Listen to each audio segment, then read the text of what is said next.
Turfatı neydi?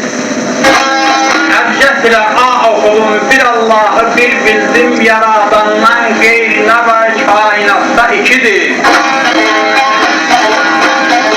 İki saydım bir okudum, o billahı bir bildim, bu birliğin hikmetinden süt de zat da ikidir.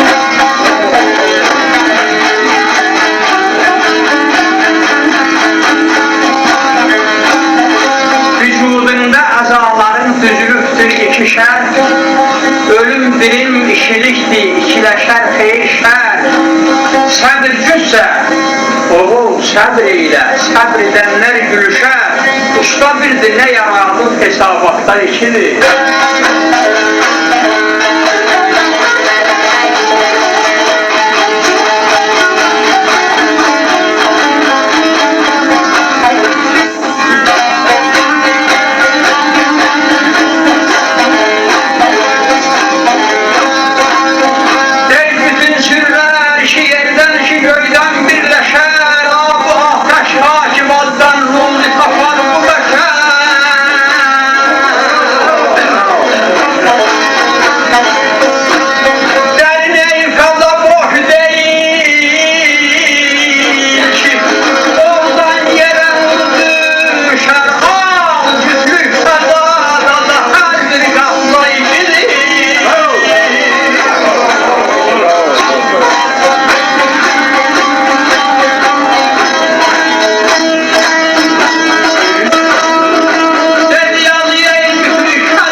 Bu birisi divanımın qaytarmasıdır ya, bu zor belə qaytar edir.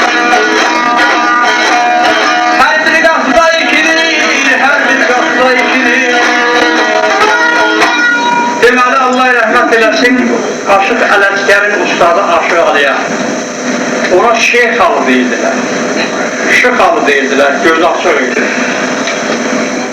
Deyil, cüt ünsürlər iki yerdən, iki göydən, cüt ünsürlər, yəni insan ana bətnindən olanda bütün onun bədənindəki əsas əzalar hamısı kütdür.